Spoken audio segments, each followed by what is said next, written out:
Hello, welcome to Rock, Paper, Hand Grenades. I'm Matt Connerton, and returning this week, back from the dead, the Honorable Gary S. Hopper. Well, not all the way back.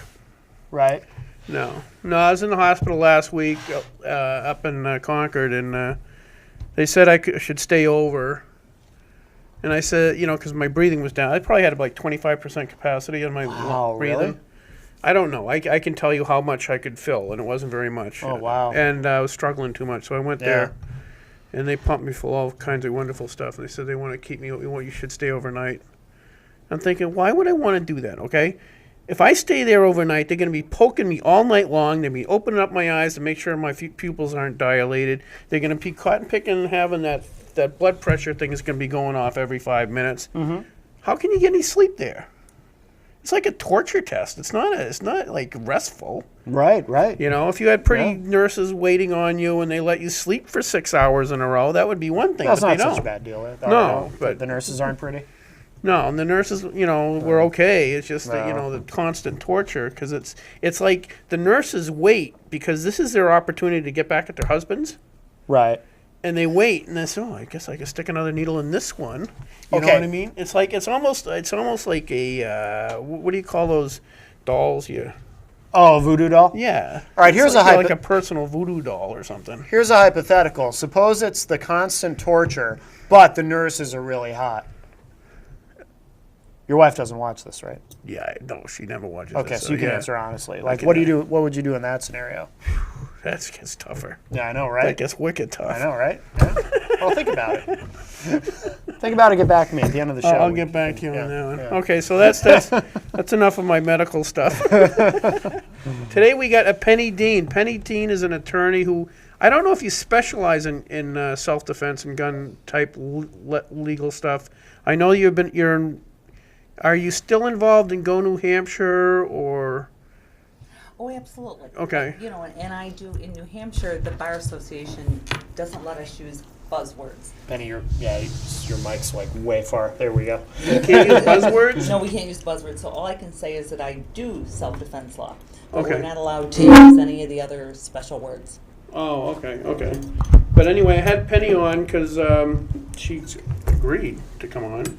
Yes. That's a good first step. That yes. is always a very good. Yes. But I've known Penny for I don't know how many years up at the legislature. She's up there advocating for Second Amendment stuff. We already have a call. What the heck? I don't know. It's crazy. Hi, welcome to Rock, Paper, Hand Grenades. Who's on the line? It's the Phantom. The Phantom. The Phantom is proactive. Getting right in there. Get his call in first. That's right. No matter what happens. But before we start talking about gun things, I wanted to talk about a little bit about what's going on in the news, because it's really, really tough. What's Carney's name? I was going to say Art Carney. Who's the spokesman for the commander in chief there? Oh, yeah, it is Carney. Is it Jim? Yeah. I don't know why that guy bothers opening his mouth. He's a liar. What is the point of having the guy there? Well, it's his job. Yeah, I know. He just goes up there and lies. Because after that Benghazi thing, if you don't understand, that guy just got up and lied day after day after day after day. It's like, what is the point?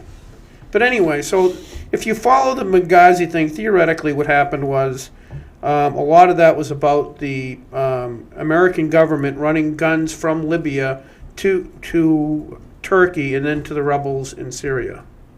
That's a lot of what was going on, okay? So I'm trying to figure out, because we keep hearing reports, it's like Obama is psyching us up to get ready to fight the Syrian government.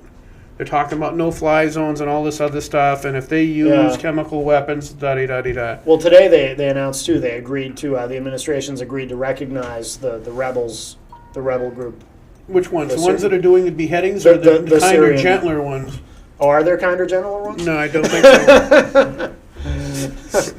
So I was trying to figure out what's really going on, because we know from Gulf War I, where we were told that that Saddam Hussein was evil and attacked the Kuwaiti government, and they displaced all these children out of incubators and stole the incubators and brought them back to Baghdad, and we found out that was a total crock of bull. Right. The Kuwaitis were actually angle drilling underneath Iraq and Iraq and stealing their oil.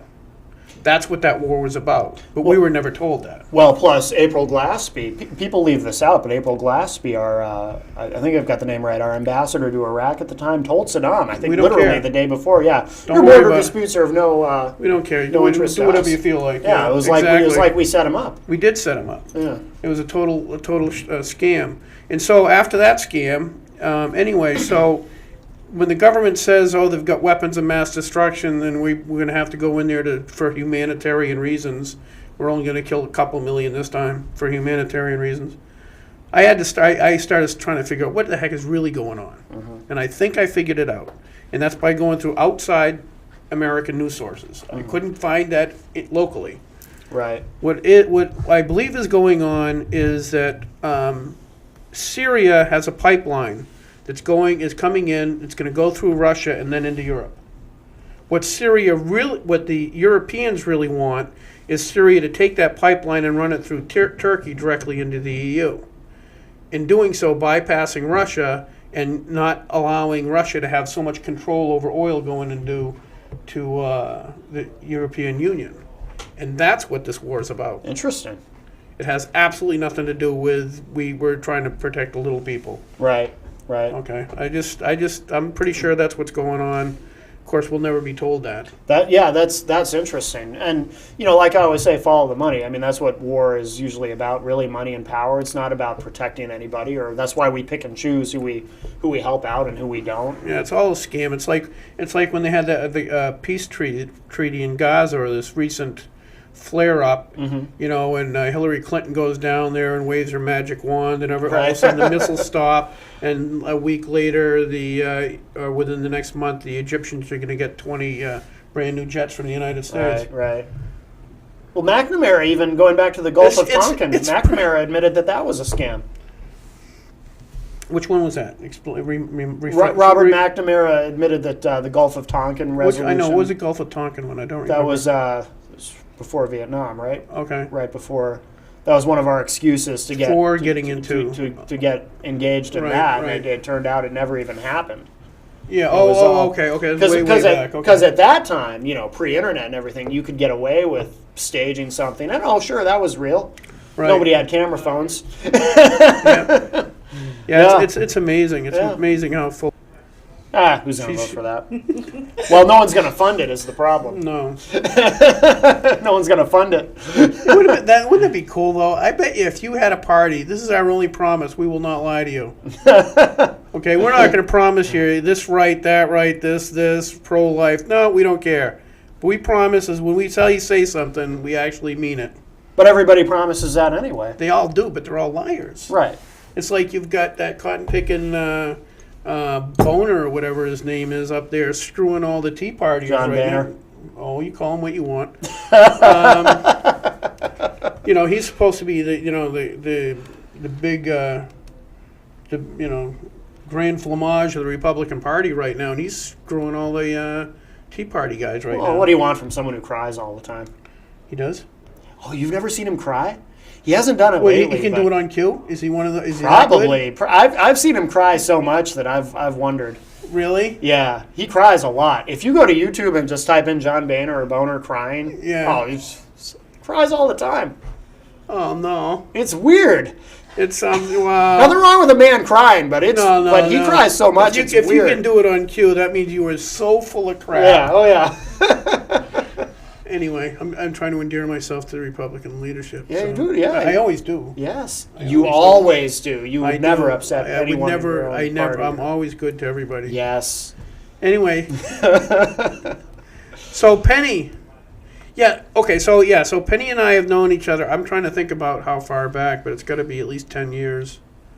It's been a long time. It's been a long time. long time. I've been in New Hampshire longer than that, and putting my 2 cents in at the State House, because if you don't, firearm owner rights, unfortunately, have not been as well taken care of as I'd expect in this state. No. Last term, we had a supermajority of the Republicans in both the state and the House, and cumulatively, we lost more rights last session than we had cumulatively the past 15 years. Under Republican leadership, it's been absolutely horrible there. Now, when you say we lost, Well, I don't remember specifically, so. For example, the I know that the Go New Hampshire gave me an A, so I said, okay, I did everything good. Now, what is that? Go New Hampshire? Gun Owners of New Hampshire. Gun Owners of New Hampshire. Okay. It's the largest and oldest pro-firearms organization in the state. It's Okay. a nonprofit, 100% volunteers. Okay.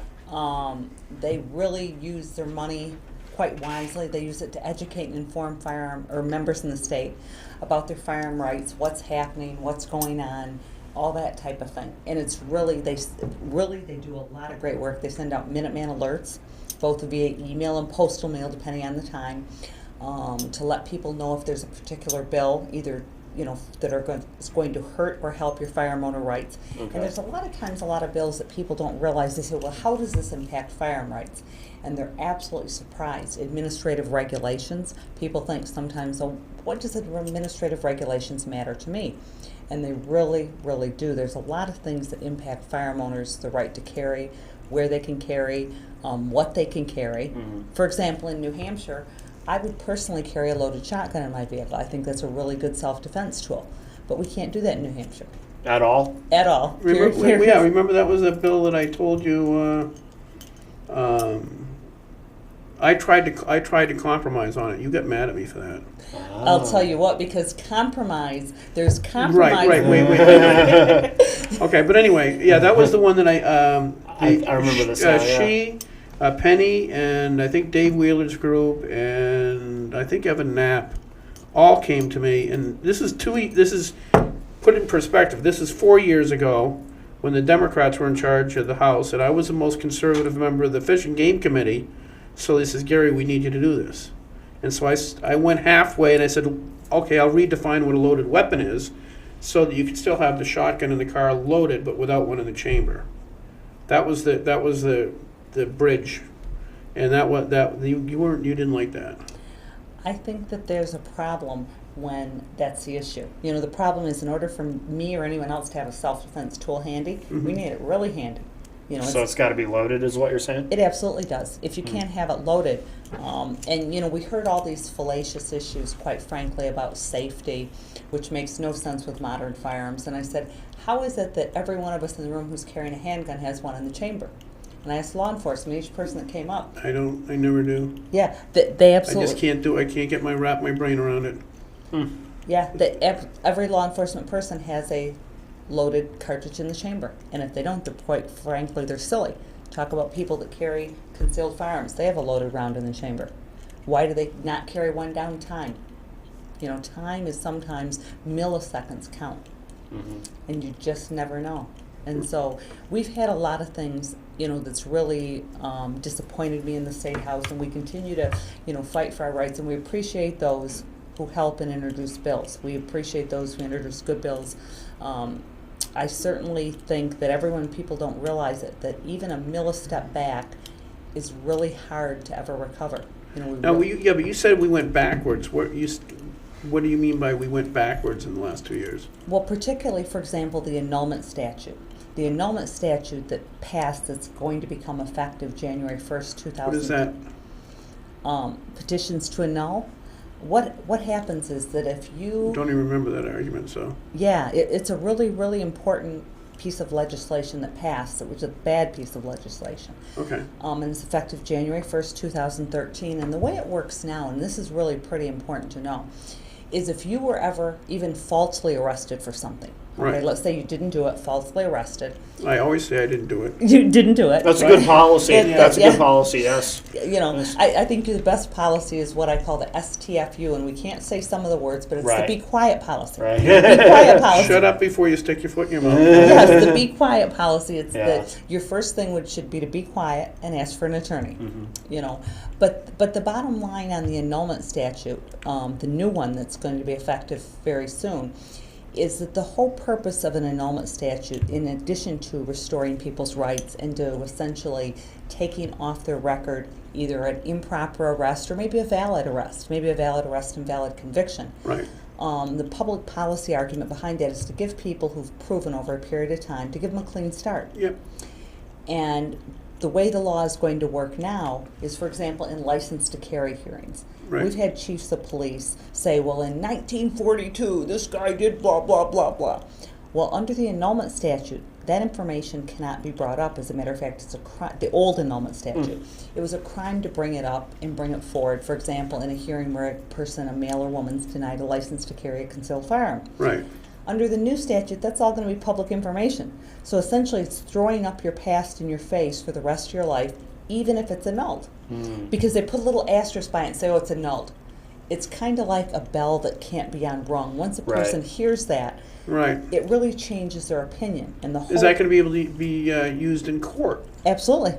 Absolutely. It is going to become public information. So if you got somebody who, like I never did, but let's say other people that made mistakes when they were teenagers, well, we're talking. what are you laughing at? Oh, no, nothing. I was just thinking about some of the crazy mistakes I made when I was a Oh, teen. That's all. Yeah. Yes, yes. All right, I just thought you were inferring something. Oh, no. No. Or even when you're over 18, let's say when you're 18 years old, that you did something you wish you hadn't have done. Or more importantly, a lot of 18-year-olds who came from poor families told me they had no money. They had no way to fight. They were offered Yeah. a deal that said, you won't Yep. go to jail if you plead right here and you can leave now. And they're like, okay, we'll do it. Right. They didn't right. have the benefit maybe of parental help, or if they did, they didn't have Or the the money, yeah. I Or mean, the money, yeah. Money. That's a huge, Absolutely. absolutely. it's a huge. If you're, and especially with young people, because I know, I don't know personally how this works, but I've heard that they will charge you with something ridiculous, whatever it is, and the charge is always about 20 levels higher than it needs to be. I think. And then they say, well, you do realize that the penalty for this is 75 years in jail, and we get to cut your feet off. But if you plead to this lesser charge that you might actually be guilty of, we will let you off with a 6-month suspended sentence. That's actually true. I believe that there are what I call good prosecutors. When you say true, you're talking about the feet being cut off or the analogy? Well, it almost happened to me. Yeah, the analogy. There's what I call good prosecutors and bad prosecutors. And the fair ones charge fairly. Right. The bad ones do what you would elevated charges, or what we call charge stacking. They charge you for everything. I had a case where they charged the guy with malicious destruction of Oh, property. you want to talk about that or get into that or? You know, we absolutely could talk about that, because that's a really good example. It's a Stuart Uri case out of Milford. And Mr. Uri, quite frankly, went through heck, you know. But I think an example Harsh was, language. I know. Heck, Yeah. well, I've been told that I can't use any bad words. Yeah. No bad words allowed, so the FCC doesn't fine you. Okay. But I think what you talk about in cases like that, he was, you know, according to him, and at least the evidence seems to support, thrown against the wall in the police station, pushed up against the wall, and his fingers, because he was in the process of being fingerprinted, naturally you put your hands out to stop your body. Well, if you have fingerprinting on him, that goes on the wall, so we're going to charge him with that. We're going to charge him with this. Oh, You know, if we pull wow. you down a set of stairs, we're going to say you resisted arrest. And fortunately, the jury didn't buy that load of baloney. But the bottom line is the destruction to a person of all those type of things it's really, really horrible. What now? After we get off the phone, because you were explaining this to me earlier, this is, what's his name again? It was Stuart Uri. Stuart Uri. And he was basically defending himself. Yeah. And he pulled out a gun because he was actually surrounded by some 5 hostile men. neighbors that there'd been hostility before because he wouldn't do what they wanted him to do. In a case like that, where the person that's making these charges against him are friends with the cops, and the cops are sympathetic to them, even though they're a bunch of they're all drunk and acting like morons. The cops? No, the people that were basically attacking us. Oh, okay, right. Just making sure. Well, yeah, that was half true though. So, what recourse does a citizen have in a case where because fundamentally a police force has so much power. They have the power to arrest you. They have the prosecutor. So you're already outgunned and outnumbered, regardless of the charge. So if they want to abuse that power, which people tend to abuse when they have power, what recourse does a citizen have after the fact? In other words, it seems like from what you presented to me, where they falsely charged the guy. They didn't even get his statement or anything else, or try to find out what was really going on. They just arrested him at the word of these drunken people, and then they start charging him with resisting arrest and all this other stuff, which are all obviously trumped up charges. What recourse does a citizen have to fight back against those officers who are obviously abusing their position? I think sadly very little. The standard to, if you will, legally hold them accountable in most cases is an actual malice standard. It's basically, as a practical matter, he would have had to shown that these people personally hated him and just targeted him. So really, really, really sloppy police work and really, really, really sloppy prosecution isn't enough. Okay. It's really sad, but as a practical matter. Oh, okay. What's that? Steve Moquin is on the phone. I believe. Oh, Sure. Okay. Hi, welcome to Rock, Paper, Hand Grenades. Is this Steve? Hello? Oh, Hey, you're on the air. yeah, this is for your guest. I just heard her say a little while ago, what's it, January of 2013, some new rules for gun handling a gun. You said something about if you had something annulled in the past, that they can bring that up. If that is a fact, couldn't that person who had that annulled, in order to get something annulled, you have to pay money, then it has to go in front of a board, and then finally they make the decision. So if that person paid some kind of money, have his record stricken, couldn't he actually go back and get his money back, or she, or whatever? You know, I want to clarify in case I was unclear. On January 1st, 2013, a new annulment statute comes into play. And the way I understand the law, it's for anything that's annulled after that date. It's really not clear to me, and the law is not clear how they're going to handle annulments that occurred before that date. I believe that the old, what I call the old law of what happened before January 1st, 2013, should apply and is going to apply to those convictions that were annulled and arrests that were annulled and events that were annulled. And so we're talking about post-January 1st, 2013. Okay, so anything that happens after 2013, January 2013? That's my understanding. Here's the really sad thing is that I don't think this bill and this statute was really as carefully crafted as it should have been, in addition to the fact that I opposed it. But there's a lot of ambiguity and unclarity, or at least from my perspective, things that just aren't clear on how it's going to mechanically be implemented. With a conservative legislature, what was the motive for it? It doesn't even seem logical. It doesn't seem logical. It was passed and pushed through by certain members, I believe, of criminal justice and public safety. And their motivation was, we don't want to let quote-unquote criminals get away with it. There was a lot of police pushing for this bill, and I disagreed with that. Well, let me ask you this then. Then somebody in the past, say, for instance, they had a conviction, say, in 1985, 1974, whatever, they had that annulled. Then they can't go back on that, right now? And if they did, that would be, wouldn't that be against the law? One would hope so. And Typically, the Constitution says laws cannot be ex post facto? retroactive, basically. So it would seem illogical that they could undo that if it was something that was annulled in 80. Are you talking about that specific event? Well, basically what I'm talking about is I know of a person who actually had a couple of things annulled. Like a friend? And he went to get a license to carry in a small town. And I guess the cop came back and said, you can get a hunting license. You could actually get a gun. What's so funny? I'm just.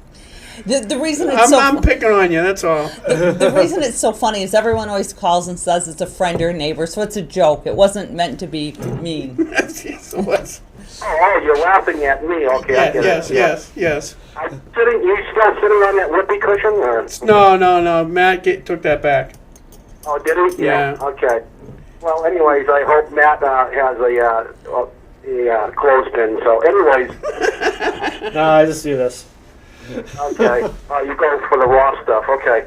I thought he was a farmer. He looked like one. So, anyways, Farmer? Anyway, so what's your point? the question is this: if a person had something annulled and wanted to get, say, a handgun license to carry, could the police department actually stop him or her from getting a license to carry? If they had something annulled in the past, say, what would stop a person? Felony. An assault or something like that, right? Yep. Like if it was like a Class B or Yeah. whatever. I mean, would they stop them even though it was annulled? I think here's what you have to look at, okay? In the past, the police chief would not even be able to bring up the issue, wouldn't be able to bring it to court, wouldn't be able to talk about it, because the mere discussion, the mere bringing up or discussion, any of the part of something that had been annulled was a misdemeanor, as well it should be. Now, they would absolutely be able to bring into court, talk about it, and use it against you. That's a huge problem. And part of the other group that was really pushing for this was the newspapers. The newspapers put a lot of pressure to bear, and I was really disappointed that what I call the freedom-loving community didn't step up and say, wait a minute, you know, this is really taking away, it's giving what I call the bad chiefs more fodder and making it easier for them to abuse people who had changed their ways. You know, Yeah. and even then there's... How many Republicans do you know of that voted to Senate the House?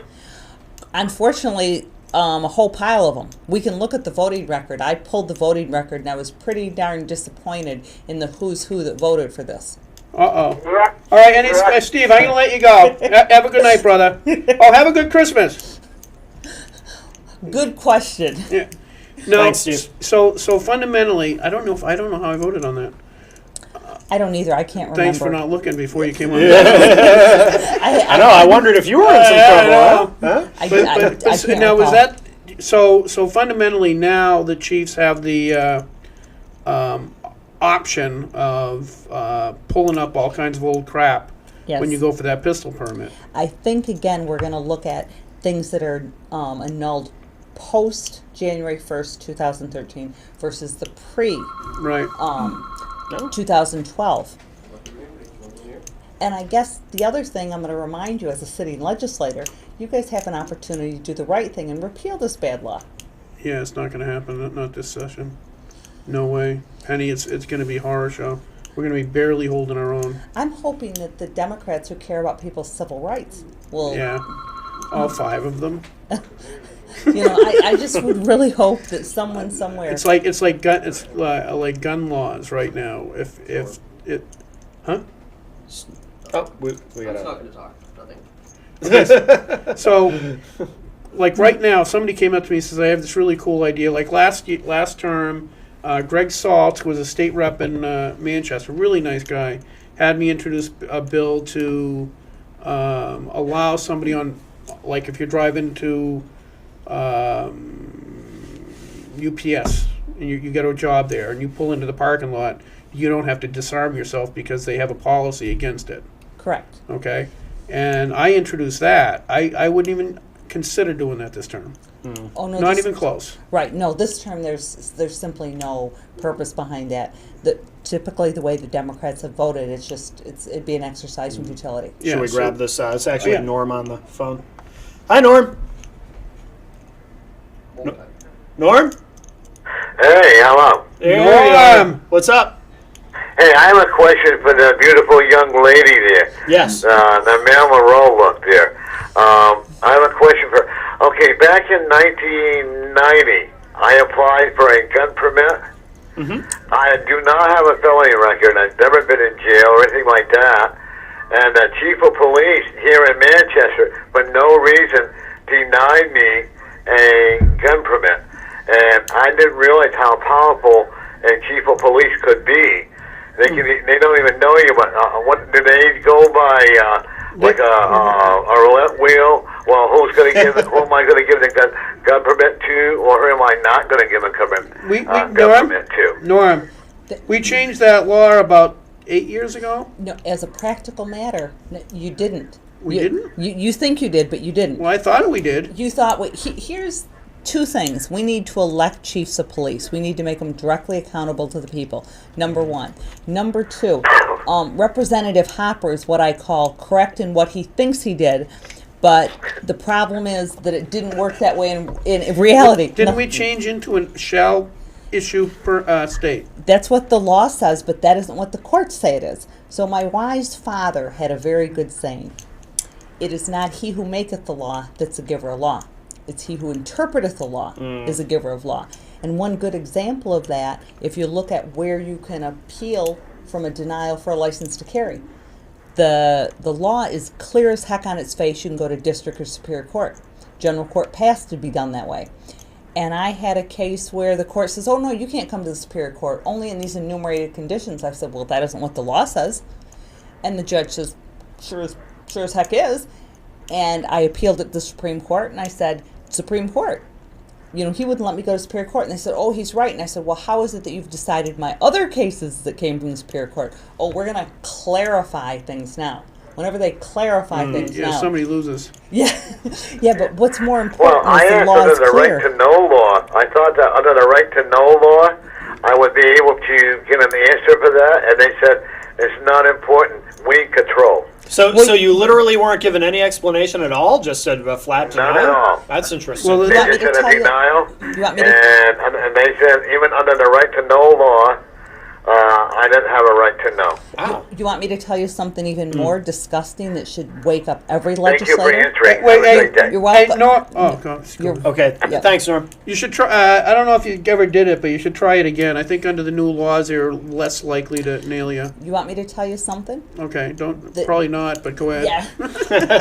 The New Hampshire judiciary is exempt from the right to know law. They won't even give you the courtesy of a response to tell you that they're exempt from the right to know law. Did you know that? No, I did not. There's a case on point. Yep, the New Hampshire judiciary is exempt Now, of Under course- on what grounds? because they decide and they said so. You want actually a law that exempts them? No, I don't want a law exempt them. I wonder what law they use to rationalize that decision. They interpret it. If you wear a black robe, they interpret it that they are exempt from it. Oh. And I was quite shocked to find that out. I found a case, and I wish I'd brought the citation. I couldn't tell you the citation. And I read the case, and I said, you need people like the gentleman that was on the line to file again. I hope he's still listening. He files again, and it's a license to carry. And when he's denied, and remember, you always have to disclose that prior denial. Always, always, really? always. Absolutely. Yeah. That's the number one question that most license applications have everywhere, which is why you okay. should always challenge a denial. Is that they say, have you been denied in this or any other jurisdiction? The minute you say yes, all those brothers stick together. They're going to say, well, gee, why'd Johnny deny him? Interesting. Right. Yeah. And that's really pretty important to know. But the issue is he needs to file again, and then when he's denied, go to court. Okay. Okay. Yeah. Okay. You know, that's take the proper procedures, challenge, and go to court. But they do. But there are more avenues to actually challenge it now than there were in 1990. No, No. we have less avenues because of the Grand case. Less avenues because I believe they've incorrectly interpreted the law. And HB 29 was an example of that. Remember, the Speaker voted to kill that. He was the tie vote, voted to kill the bill. And there was a lot of misinformation floating around about that bill. And what was important was when we went to Legislative Services, Representative Cunningham and I, Yep. to say, gee, we need to be able to go to Superior Court. And Legislative Services looked up. He said, oh, you can right now. We don't have to pass that law. And I said, oh, you can't. And he said, but it says right here you can under all conditions. I said, that's what you think it says. And I showed him the Grand decision from the New Hampshire Supreme Court. And he said, they got it wrong. I Right. said, well, you're right. They did get it wrong.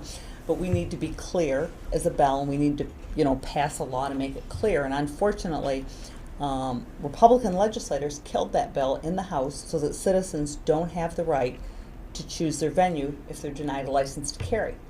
Yeah, I remember that discussion, and I didn't quite get it. Yeah, it was really a lot of misinformation put around, particularly Representative Welch's speech on the floor I found quite offensive and factually Well, the thing incorrect. is that the judiciary has so much sway over that legislature. It's sickening. It's absolutely incredible. I've heard them tell, for example, I've heard testimony there that every court in this state has a lockbox for your firearms like the statute requires. But I know there's several courts that don't, and they tell people, go lock them in the car. We don't have a lockbox here. And I've heard members of the judiciary testify before criminal justice and public safety that there's a lockbox in every court. Really? Yeah, I've absolutely heard it with my own ears. So they're committing perjury. I would think That's not that- really perjury because they're not sworn in. sworn in. Oh. It's really distressing, though. It's It is. distressing. It is dishonest, but it's Wow. not perjury. It's Okay. distressing. Huh. And actually, I've been in the process of getting affidavits together of dates and times of individuals who've went to courts and been told, no, there's no lockbox here, go out and leave them in your car. Yeah. When the law is very clear. Wow. Yeah. It's really distressing. Yeah. So what other horrible things did we do? Well,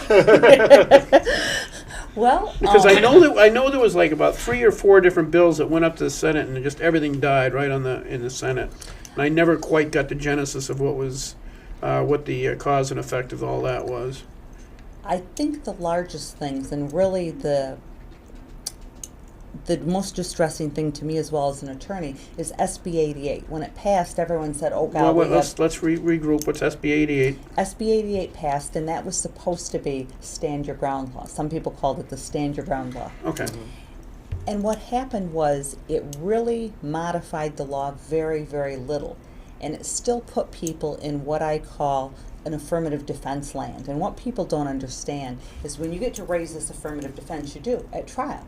Who wants to be at trial if you're in a self-defense case? You want to not be charged. You want to not be at trial. Right. And it was written so vague. It was started off as about a 3-page bill. And people were like, we don't want all these 3 pages. And I said, well, the medical malpractice form that passed recently was 8 pages. So if they're worth 8 pages, surely we're worth 3 pages. Right. And what happened is you saw the Senate cut the bill down and cut the bill down and cut the bill down to a phrase that a Philadelphia lawyer would be proud of. It is what passed is the most convoluted piece of detritus that I've ever seen. Tetris. Tetris. Is that like the game where you have the shapes and you Yeah, you that's maneuver what them that into is. place? Is that you It's got to be a played Tetris? Yeah. Yeah. Okay. Yeah. Video game, yeah. It just became really convoluted and not clear to the average person and not clear to anyone else. And so because of that, because of really the gray language used in it, it puts people in what I call questionable land, and it puts you in jury land. Anything's in jury land means you're before a jury, which means you're at trial. That's risky, that's expensive for people. Right. You know, the average person, it's very, very scary to them. Yep. It's very scary. You have to look at that. You know, people don't understand that between the time you're charged and the time you go to trial, in most instances for proper preparation, it's a year or so. And the courts are really, really busy and overburdened. So they can't give you court Well, time. plus we were talking earlier. It was like that guy who was surrounded by a bunch of drunks who were getting aggressive and about to beat the crap out of him, and he pulls out his gun. He's gonna cost some money to defend himself. Right. It costs piles of money. It costs piles of money for experts. It costs piles of money to look at jurors. It costs piles of money to do a lot of things. It's really, quite frankly, very expensive. And there are a lot of people in today's world who are really working people. So even taking 2 days off work is a hardship to them. Right. Yeah. Right. You know, and you're going to take many days off. The courts are just backed up. They're overburdened. And so you come in for a 10 o'clock. You might get there at 11, 12. You know, you come in at 8. You don't even get heard. And it's simply because we're short judges and they're busy. You know, they're busy. The system is just really overburdened. But what's more important is that those people, you're going to go several times before you even get to a jury trial. You're going to go to, you know, there'll be a pretrial. Usually you have, in theory, we're supposed to have open file discovery in the state. I've not found that to be the case at all. I don't know what that means, but Here's what that means is, let's say you're charged with a crime. Okay? no, not me. But let's No, say- not you. Yeah, a friend. Let's say you have a Okay, I have friend. a friend Who's charged with a It's crime. crime, right. Okay, good. So what your lawyer's probably going to want to have is they're going to probably want to look at all the dispatch logs. They're going to probably look at all when the officers arrived at the scene, all the officers' reports. If they have audio and video recording in their cruiser, they're going to want to look at that. Yep. If there's 911 calls, they're going to want to hear that. if these officers had problems in the past, maybe not being as truthful or forthright as they should have, they're going to want to see their files. There's just a lot of things that they're going to want to look at. Right. And sometimes, even though they have this theory of open file discovery, it's not given to them.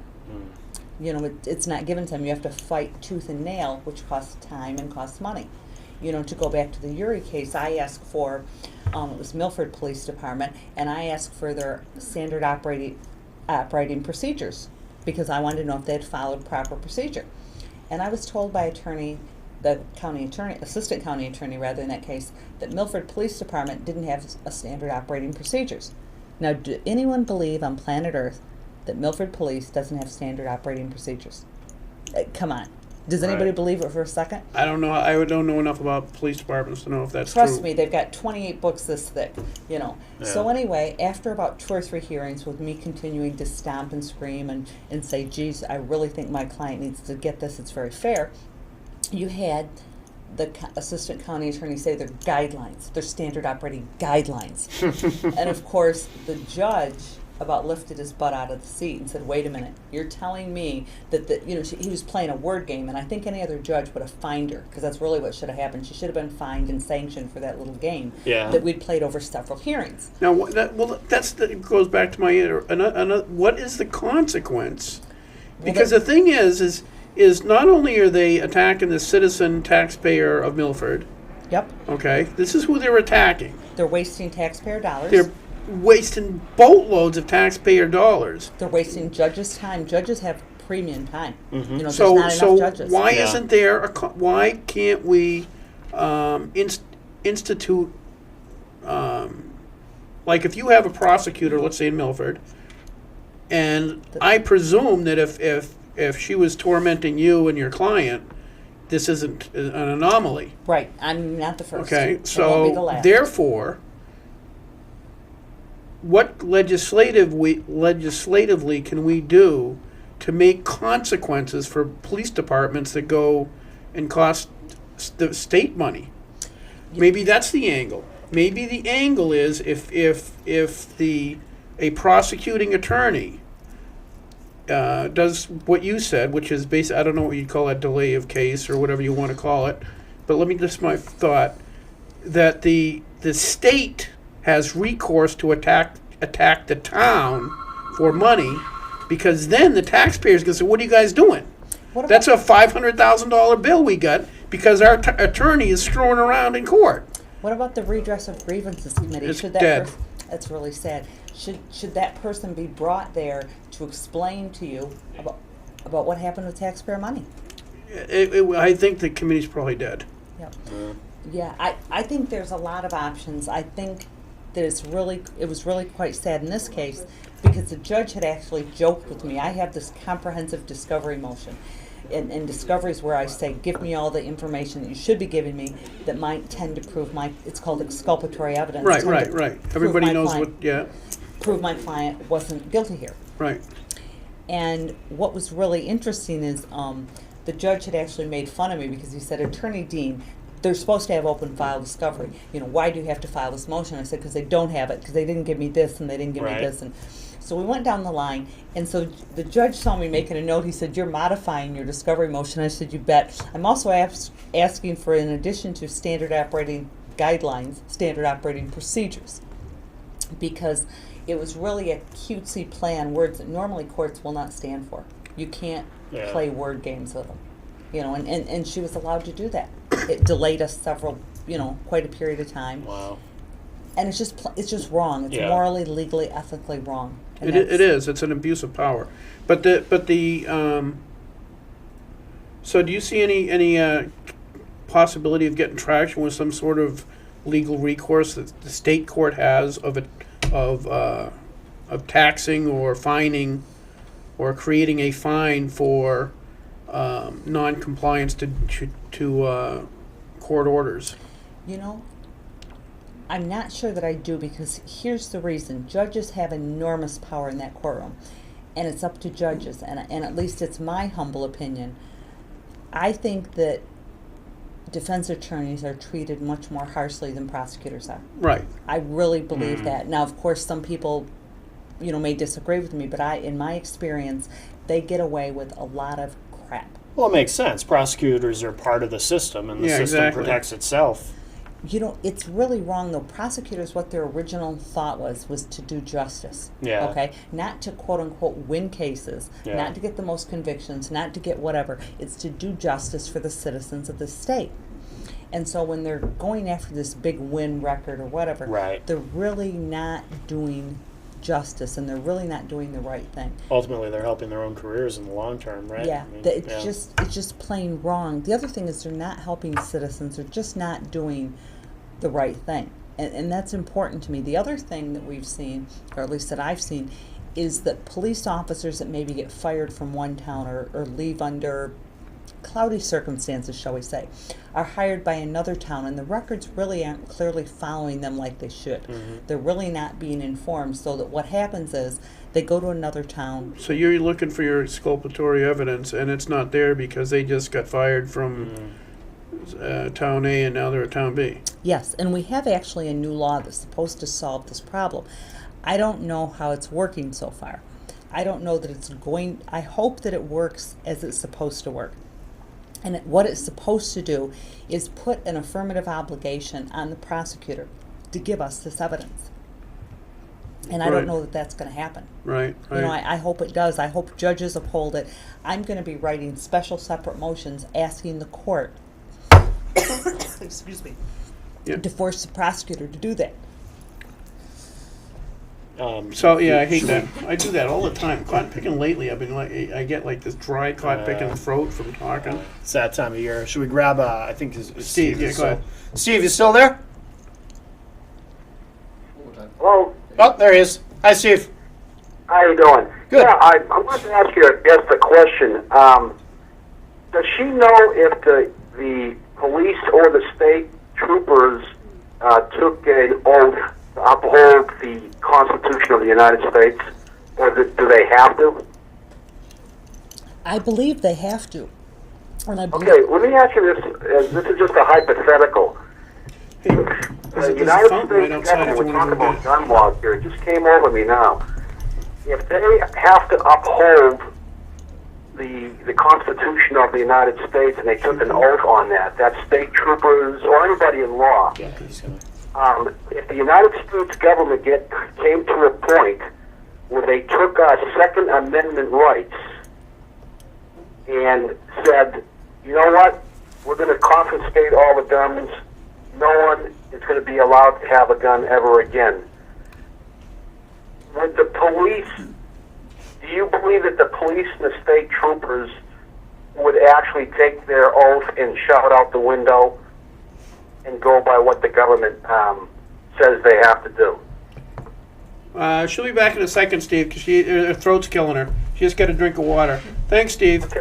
What about the... I'll just let me stop you there, please. Okay, his basic question is, Let me ask her. Okay, the quickly, question 'cause is, we're running out of time. I asked you earlier about the police and the state troopers taking an oath to uphold the Constitution, Second Amendment, Constitution of the United States. Let's say just a hypothetical here. Any way that you could see down the line with the United States, all these, we just had a killing last night, and I forget what town it was. Oregon. And there's so many people getting shot now. It's the people, the liberals who look at this and say, wow. Steve, this is a Steve, I'm going to stop you there. All right, Steve. Okay. We're going to let you go, and we're going to let her answer the Okay, question. so Thank you. basically his question is do you think because the state police or the police have to take an oath to uphold the Constitution, what would trump when they get orders from D.C. to start taking our guns? whoa, their conscience maybe? Okay, so that's not going to work. Yeah, I just... No, I would- I shouldn't say that because there's Yeah. a lot of good cops, and I know quite a few of them, but I think we're talking about a pretty unlikely scenario. I don't no, think it's there that was- unlikely. It's not as unlikely as you would think. They did it during Katrina. It happened. It happened in Katrina didn't know in the that? United States. No, I didn't know that. Oh yeah, Katrina. They went door to door, broke people's. They took. There was a didn't- little old lady who had some food. She was okay in her house. Okay. Yeah. They came in. They busted her door down. at gunpoint says, "Do you have any firearms?" She goes, "Well, yeah, I got one so people don't take what food I have left." Right. And they says, "Sorry," Oh, really? and then they left her there. I never It was heard about the that, really. scariest thing, and I was really shocked that people in this country with the internet, with Twitter, with tweeting, with Facebook, Yeah. weren't up in arms to defend the Up in people. arms. Ah. In Katrina. Yeah, I didn't hear a thing about Yeah, that. It was a really, really scary time, and later, of course, they sought judicial assistance. Yeah. But the judicial assistance was really too little, too late, and really quite offensive. And what was bothersome to me was that when the local cops were given these orders, that they didn't say, "You're giving me an unlawful order, and I'll Right. take my consequences," but I refuse to comply with something like that because it's Right. wrong. Right. It's That's what the cops should have done. That's it's exactly it's what like they should it's have like done. if I'm a soldier and I'm giving orders to shoot a prisoner who's got his hands tied behind his back. Right. That's an unlawful, unconstitutional, and he can be, if somebody finds out about that 30 years from now, that person's child grows up and wants to find out who killed their father, and that GI can still be prosecuted for that. I know, like 50 years after the fact, there's no statute of limitations. Right. Okay, so just because you're given an order doesn't mean you should carry through with it. And you're right. That's what they did in Katrina. They went door to door. They took people's guns away and That's then let pretty them all hang out to dry. That's pretty scary in modern times in the United States. And so when people say, especially what I call the bleeding heart liberals, "Oh, that can't happen here," it has happened here. It happened in Chicago. It's happened in different places, but Katrina is really the scariest part where it happened.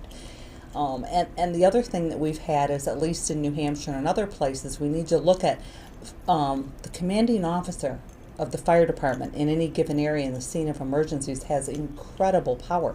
And we want to look at whether that power can be tempered, what can be done there. Because we've had cases where they've ordered citizens, I think it was in Allenstown, out of their home. And the New Hampshire Supreme Court said that's not a problem. He was helping Wow. you. Not a problem, he's helping you. And my answer is, please don't help me. Right. Please don't help me. I can take care of Right, myself, thank Right. you. Right. Exactly. Yeah. And Well, because- I'm not so positive I agree on this one. I'll tell you why. Because, and I think it depends on the circumstance. If it was somebody like you, and you were in the house, the fire department says, "I need you to get out of your house. You're alone. I'm alone in my house, but I'm going to stay here." To me, the fire department should be able to say, "Okay, you're fine," and if your house starts going up, they sit there and pull out the marshmallows. Okay, but now if you're a guy or a girl and you got a bunch of kids and you're making a decision That's that is a- going to jeopardize the entire, and the cops will have to come in and save your butt afterwards, or the fire department, then it's different, because now you're putting the fire department's personnel in jeopardy, because they know if there's a 4-year-old kid at the window screaming, they're gonna have to come back. They can't just leave you there and say, we asked you to leave. But I think those scenarios So just there's- don't happen. They No. just don't happen. Well, no, Fire department- they do happen. Like in the flood down in some of these floods we've had with a hurricane, where the officials have said, "We need you to get out." They come door to door. They say, "You guys got to get the hell out of here." Right. And people refuse And people to say, leave. "Yeah, well, we got enough beer to we'll last take us our at least chances. 2 weeks." Yeah. You It know, does and happen, then they're stuck trying to rescue some sorry son of a. Is there any difference, though, between that and when firefighters have to rescue, they choose to, they take the job, they have to rescue people who even don't, quote-unquote, do anything wrong. When they come to the apartment building where the guy on the 3rd floor didn't know the guy on the 1st floor is smoking Right. and asleep, and there's a big blaze. That goes with the job. It's kind of like when you take certain jobs. Yeah, but if it goes with a job and they go up and they say, we really need you to leave, this is what's going on. If I trusted their judgment, I might feel differently, but there's case after case after case where they've unnecessarily ordered people from the building. What was the case in Manchester where people had been out of their building for 2 days, okay? And supposedly they were tracking some sort of shooting or whatever. The shooting didn't happen in the building. And they ordered these people in the apartment out of the building, and it was on a Sunday night they did it. on Tuesday, they were still out of their home. Wow. Right. Yeah. Right. Yeah. Okay, so if you felt they had any type of good judgment, I might feel differently. Yeah, I know there is I haven't that. seen a whole Yeah. lot of good judgment. Yeah. Right. We gotta go. All right, Penny. Thank you very much for bailing me Yes. out. Thank I you. called her for up at having the me. last minute because my guest actually Yeah. canceled out on me. Yeah, I saw that. And yeah. and that was great. Thank you very Yeah, much. this was a great Thank you. discussion. Thanks, Penny. Thank you. And we'll see you all next week. And where can they get in touch with you? Oh, Oh, yes, yes. If they need, because obviously Matt and I never do anything wrong. Right, right. No, we're paragons of virtue. Yes. Yes, At 230-9999. that's easy to remember. 230-90-90-99. Yeah. Hey, today is the last repetitive day. What do you call that when the duplicates? 12, 12, 12. They never have another one. Yeah, not in This our is it. lifetimes. Yeah. Not in any lifetime. Oh, yeah, you're right. Because it's only 12 months. Yeah. That's right. This is it. They could always add one just to. Yeah, they're Be probably going to spiteful. have to add a month just so Probably, we yeah. can go to 13, 13, 13 some point. Exactly, and we won't be around to see it. Yeah. Oh well. I don't know. Yeah, maybe. Hey, have a good night. Bye, See you next everybody. week.